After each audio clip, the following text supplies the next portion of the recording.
Hello दोस्तों, मैं हूं पविंदर और स्वागत करता हूं आपका मेरे नेक्स्ट वीडियो ट्यूटोरियल में। दोस्तों, आज के हमारे इस ट्यूटोरियल में हम दो नए लॉजिकल ऑपरेटर्स के बारे में बात करेंगे। लॉजिकल ऑपरेटर्स कौन कौन से हैं ये, और ये किस तरह से काम में आते हैं और ये कितने यूजफुल हैं पीएचपी के अंदर, किस तरह से इनका यूज किया जाता है। तो आइए चलिए सीखते हैं। दोस्तों, लॉजिकल ऑपरेटर्स में दो ऑपरेटर्स के बारे में हम बात करेंगे आज, जो है लॉजिकल एंड ऑपरेटर, जिसमें दो एम्परसेंड आप यूज कर रहे हैं, और एक लॉजिकल और ऑपरेटर है यहाँ पे जो यूज किया जाता है। तो इन दोनों का यूजेज हम सीखेंगे कि किस तरह से हम इन दोनों का यूज कर सकते हैं। तो आइए चलिए शुरू करते हैं। सबसे पहले मैं यहाँ पे एक वेरिएबल डिक्लेयर करता हूँ और इसको एक वैल्यू सेट कर देता हूँ। जैसे कि मैंने यहाँ पे इसको वैल्यू दे दी 12। अब मैं टेस्ट करता हूँ इफ, और पीएचपी के अंदर मैं यहाँ पे दो नए फंक्शंस के बारे में भी सिखाऊंगा, उनका किस तरह से आप यूजेस कर सकते हैं। सबसे पहला जो फंक्शन है वो है इज सेट फंक्शन, और इस सेट को मैं एक वेरिएबल यहाँ पे असाइन कर देता हूँ जो मैंने ऊपर डिक्लेयर किया है। इस सेट फंक्शन जो है ये चेक करता है कि जो वेरिएबल आपने डिक्लेयर किया है या जो वेरिएबल उसको एज एन आर्ग्यूमेंट आपने यहाँ पे पास किया है, क्या वो सेट हुआ है या नहीं, क्या उसको कोई पर्टिकुलर वैल्यू आपने असाइन की है या नहीं, क्या वो डिक्लेयर हुआ है या नहीं है। तो इस सेट फंक्शन आपको आइदर ट्रू या फॉल्स एज ए रिटर्न ये देता है कि जो वेरिएबल है वो सेट हुआ है या नहीं है। और दूसरी चीज, मुझे इस सेट के साथ साथ ये वेरिएबल को टेस्ट भी करना है कि वेरिएबल सेट हुआ तो है लेकिन कहीं ये एम्प्टी भी तो नहीं है। तो इसके लिए एक दूसरा और फंक्शन यूज किया जाता है। तो उसमें मल्टीपल कंपैरिजन के लिए मैं यहाँ पे एंड ऑपरेटर, ये जो लॉजिकल एंड ऑपरेटर है यहाँ पे इसका यूज कर रहा हूँ, और इसके साथ साथ जो है एक फंक्शन यूज कर रहा हूँ नॉट। मैं इससे पहले लगा रहा हूँ, नॉट ऑपरेटर के बारे में हमने पहले लगाया, नॉट का साइन एम्प्टी। एम्प्टी फंक्शन ये टेस्ट करता है कि ये जो वेरिएबल आपने यहाँ पे इसको एज ए आर्ग्यूमेंट आप यहाँ पे पास कर रहे हो, जैसे मैं ये वेरिएबल इसको यहाँ पे पास कर रहा हूँ, ये टेस्ट करता है कि ये जो वेरिएबल है ये कहीं खाली तो नहीं है, कि जो वेरिएबल आपने इसको असाइन किया है ये वेरिएबल सेट तो हुआ है बट ये कहीं एम्प्टी तो नहीं है, मतलब इसमें कोई ना कोई वैल्यू कंटेन कर रही है। देखिए, सबसे पहले ये जो वेरिएबल है मैंने इसको डिक्लेयर किया और इसको वैल्यू असाइन की 12। इस सेट फंक्शन ये टेस्ट करेगा कि ये वेरिएबल जो है एग्जिस्ट करता है या नहीं, और एम्प्टी फंक्शन ये चेक करेगा साथ ही साथ कि इस वेरिएबल के अंदर कोई ना कोई वैल्यू है। अगर ये कंडीशन ट्रू है दोनों, तो इनके बीच में मेरे पास एंड ऑपरेटर है। एंड ऑपरेटर क्या करता है, इसके लिए ये वाली कंडीशन और ये वाली कंडीशन दोनों का ट्रू होना जरूरी है, तभी जाके ये जो स्टेटमेंट मैं इसके बाद लिखूंगा ठीक बाद एको, मैं यहाँ पे इसकी वैल्यू को ही एको कर देता हूँ। तो ये वैल्यू जो है एग्जीक्यूट हो जाएगी। एल्स, दूसरे केस में हम क्या चाहते हैं, अगर ऐसा नहीं है तो मैं एको करना चाहता हूँ variable is either not set or empty, कि वेरिएबल या तो सेट नहीं हुआ है या ये खाली है। जरा इसको चेक करते हैं। मैंने यहाँ पे इसको वैल्यू 12 असाइन किया, इसका मतलब ये वाली कंडीशन भी ट्रू है और ये वाली कंडीशन भी ट्रू है कि वेरिएबल सेट भी हुआ है, डिक्लेयर भी हुआ है, और साथ ही साथ ये खाली भी नहीं है। नॉट एम्प्टी फंक्शन चेक करेगा कि ये खाली है या नहीं है, बट मैं यहाँ पे टेस्ट करना चाहता हूँ ये खाली ना हो। अगर ये खाली नहीं है और ये डिक्लेयर हुआ है, पर्टिकुलर वैल्यूज को असाइन किया है, तो वो वैल्यू एज ए आउटपुट आ जाए। लेकिन अगर इनमें से कोई भी कंडीशन फॉल्स हो जाती है, जो कि अगर ये डिक्लेयर ही ना हो या डिक्लेयर है तो ये खाली है, तो ये वाली वैल्यू एज एन आउटपुट नहीं आएगी और ये वाली कंडीशन एज एन आउटपुट यहाँ पे रन हो जाएगी।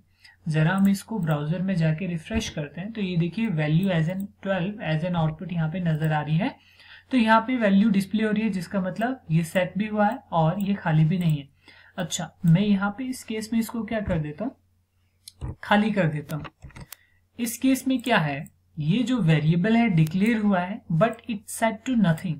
इसमें वेरिएबल डिक्लेयर हुआ है लेकिन इसमें कोई वैल्यू एग्जिस्ट नहीं कर रही है, तो इसका मतलब ये वाली कंडीशन तो ट्रू है कि variable is set but it contains nothing, इसके अंदर कुछ भी नहीं है। एम्प्टी फंक्शन ये कह रहा है, तो इस केस में इसकी कोई भी वैल्यू एज एन आउटपुट नहीं आएगी और ये चीज एज एन आउटपुट मुझे आना चाहिए, क्योंकि इस वैल्यू को या इस स्टेटमेंट को एग्जीक्यूट करने के लिए इन दोनों स्टेटमेंट का ट्रू होना मायने रखता है, क्योंकि एंड फंक्शन उसी केस में एग्जीक्यूट होता है। ये केस और ये दूसरा कंडीशन, ये दोनों कंडीशन ट्रू होनी चाहिए। जरा चेक करते हैं। अब इसमें यहाँ पे दूसरी स्टेटमेंट एग्जीक्यूट होगी, एल्स वाला पार्ट, कि whether variable is either not set और एम्प्टी, क्योंकि ये कंडीशन तभी रन होती जब ये एग्जीक्यूट हो जाता। अच्छा, यहाँ पे जो है 0 को भी एम्प्टी कंसीडर किया जाता है, 0 को भी एम्प्टी कंसीडर किया जाता है। तो ये वेरिएबल फिर से सेट हुआ है, but nothing exist inside it. ये 0 जो है एम्प्टी, जो स्ट्रिंग के अंदर आप अगर 0 इसको पुट कर रहे हो तो इसे जो है एम्प्टी कहा जाता है, या आप इसको यहाँ पे इस तरह से वैल्यू फॉल्स देते हो तो ये भी एम्प्टी कंसीडर किया जाता है। ये वाली कंडीशन ट्रू है कि ये सेट हुआ है किसी न किसी चीज की, लेकिन ये कुछ वैल्यू कंटेन नहीं कर रहा है, तो ऐसे केसेस में भी दूसरे एल्स वाला ब्लॉक ही एग्जीक्यूट होना चाहिए। लेकिन ठीक दूसरा, अगर मैं और ऑपरेटर की बात करूं, यहाँ पे और ऑपरेटर हम अप्लाई करते हैं, और ऑपरेटर लगा रहा हूं मैं, तो इसमें क्या होता है कि अगर ये वाली कंडीशन मैच करे या ये वाली कंडीशन मैच करे, कोई भी एक कंडीशन मैच करे तो ये वाला ब्लॉक जरूर रन होगा। चलो मैं इसको कंकैटिनेट करके कुछ और वैल्यू जो है यहाँ पे असाइन कर देते हैं, ताकि कई बार जो है जैसे मैंने फॉल्स या इसको एज एन एम्प्टी यहाँ पे असाइन किया है, तो ये बताने के लिए कुछ भी एग्जीक्यूट ना हो, कुछ ना कुछ एज एन आउटपुट यहाँ पे आना चाहिए।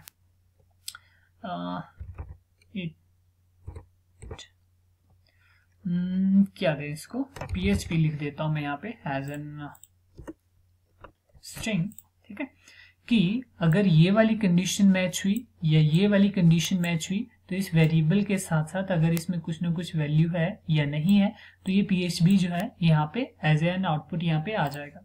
जरा चेक करते हैं और रिफ्रेश करते हैं। ये देखिए PHP एज एन आउटपुट आ रहा है, जबकि ये फॉल्स में सेट हुआ, वेरिएबल सेट हुआ है, लेकिन ये एम्प्टी है, तो ये वाला ब्लॉक एग्जीक्यूट हो रहा है। तो और ऑपरेटर इस तरह से काम करता है कि ये वाला ब्लॉक या ये वाला ब्लॉक, इनमें से कोई भी जो कंडीशन मैच करे तो ये वाली स्टेटमेंट जरूर रन होती है। ठीक उल्टा एंड फंक्शन के लिए, एंड ऑपरेटर के लिए ये दोनों कंडीशंस का मैच करना जरूरी है। तो इस तरह से जो है लॉजिकल एंड और लॉजिकल और ऑपरेटर जो है काम करते हैं। ये देखिए मैं इसको यहाँ पे 0 एज ए स्ट्रिंग असाइन कर देता हूँ, सेव कर देता हूँ, तो 0 के साथ साथ PHP भी आ जाएगा एज एन आउटपुट। ये देखिए ये वाला ब्लॉक रन हो रहा है। लेकिन अगर ये दोनों कंडीशन मैच ना करे, ये देखिए, ये मैं इसको डेडलाइन में कन्वर्ट कर देता हूँ और रिफ्रेश करता हूँ, तब जाके ये वाला ब्लॉक जो है एग्जीक्यूट हो रहा है कि आइदर ये सेट ही नहीं हुआ है, डिक्लेयर ही नहीं हुआ है, ये वेरिएबल एग्जिस्ट ही नहीं कर रहा है, या तो ये खाली है, कुछ भी, दोनों कंडीशन मैच नहीं करे। लेकिन अगर इनमें से कोई एक भी कंडीशन मैच करती है और ऑपरेटर के लिए, तो ये वाला ब्लॉक जरूर एग्जीक्यूट होगा, लेकिन एंड ऑपरेटर के लिए दोनों ब्लॉक का रन होना जरूरी है। तो इस तरह से आपको ये दो नए फंक्शन इस सेट और एम्प्टी फंक्शंस के बारे में भी काफी हद तक क्लियर हो गया होगा। इस सेट फंक्शन ये टेस्ट करता है कि वेरिएबल जो है डिक्लेयर हुआ है और कोई ना कोई वैल्यूज को असाइन की है, और एम्प्टी फंक्शन ये टेस्ट करता है कि वो खाली नहीं है। ठीक है, तो होप यू अंडरस्टूड कि लॉजिकल ऑपरेटर किस तरह से काम करते हैं और ये दो नए फंक्शन जो है किस तरह से वर्क करते हैं। मेरे चैनल को सब्सक्राइब करना मत भूलिए। धन्यवाद।